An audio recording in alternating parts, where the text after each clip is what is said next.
Did you know that 97% of companies who use Scrum will continue to use it in the future? And that 85% of companies reported that Scrum continues to improve quality of work life? There are so many things to love about Scrum, and they revolve around agile ceremonies. By the end of today's video, you'll be confident in knowing what ceremonies in Scrum are.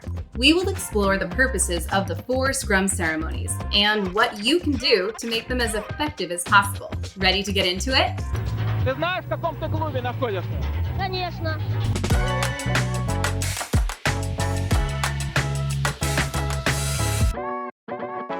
In order for Scrum to deliver its desired effects, it is made up of 4 ceremonies, or meetings, that each play an important structural role by providing a framework for teams, setting expectations, encouraging effective team collaboration, and getting results. These meetings, or ceremonies, are meant to be packed with value, but it's crucial that they are managed properly for your team to reap all the benefits from them. Let's get into the 4 Scrum ceremonies: Sprint Planning, Daily Scrum, Sprint Review, and Sprint Retrospective. The first Scrum ceremony is Sprint Planning, which typically takes place at the beginning of a new Scrum sprint. It gives the product owner and development team a chance to go over the prioritized product backlog and come to an agreement on what they plan to complete by the end of the sprint. The product owner must also clarify questions or concerns that the development team raises about the project. The Scrum team, which is made up of the 3 Scrum roles, are all present at this ceremony. Depending on the length of the sprint, a ceremony may vary in time. A sprint planning ceremony is usually meant to last 2 times longer than the sprint, but in hours. So, if you spent 1 week on a sprint, the sprint planning ceremony shouldn't be more than 2 hours long. Some tips for a successful sprint planning ceremony are breaking down user stories into smaller tasks and hold team members accountable for them. Encouraging the team to collaborate by sketching out tasks and bugs. Not interrupting a sprint goal once it's set, unless the product owner says it's no longer relevant. Being mindful of the time. Taking into consideration time off, vacations, and other scheduling details to plan for what work can realistically get done. Not getting distracted by other items that aren't ready. Essentially, the sprint planning is an opportunity for you and your team to answer the questions: what can be delivered in the next sprint? And how will we accomplish that work?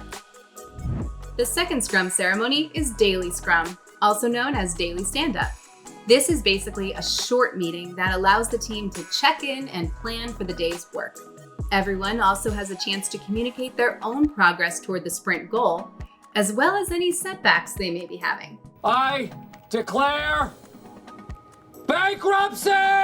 During this meeting, the Scrum Master helps the development team identify and move past any potential setbacks in order to keep them on track to deliver the designated work in the sprint planning. Questions that every member of the development team should consider briefly answering: what did you do yesterday? What will you do today? Any blockers?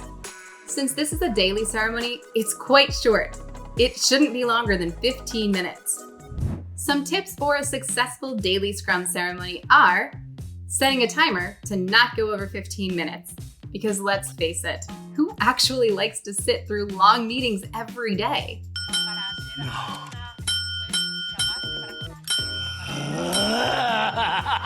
Having the meeting in the morning at the same time every day. Utilizing video conferencing software if your team is dispersed.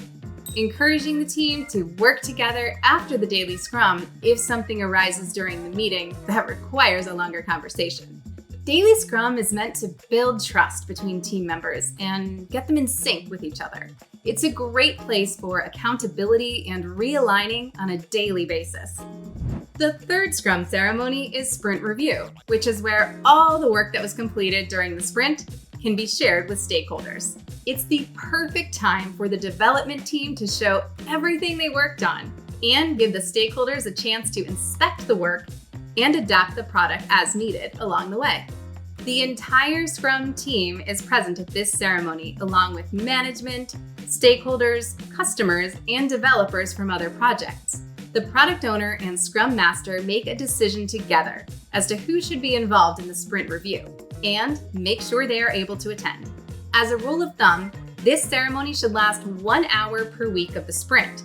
So, for example, if a sprint was 2 weeks long, the sprint review should last 2 hours. Here are some helpful tips for a successful sprint review. It is the Scrum Master's responsibility to book meeting rooms, ensure presentation aids are available, and appropriately schedule the meeting. Providing refreshments is a great bonus too. Convert actionable feedback during the meeting into a new product backlog. Rehearse, practice, and be prepared to impress the stakeholders from outside the Scrum team.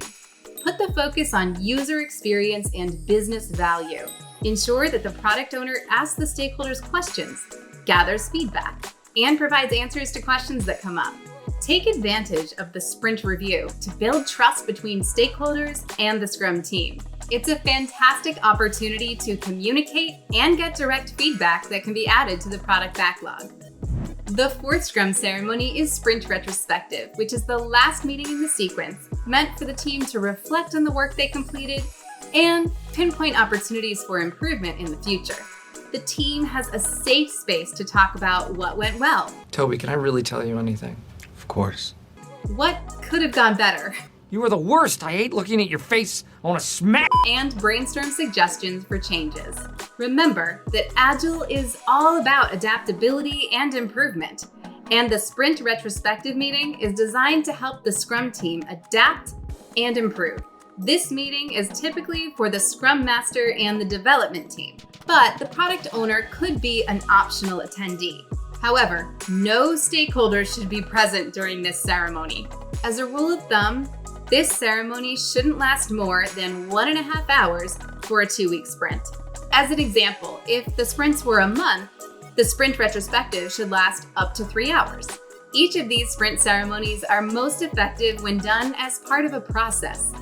Having inconsistent and unorganized ceremonies won't achieve being agile. So let's recap what we just learned. We start with sprint planning, which is like your pre-game locker room gathering before heading out on the football field. This is where the coach, or project manager, comes up with the best strategies and tactics with the players, or team members, for a successful quarter. Today's a new beginning, and that can be scary.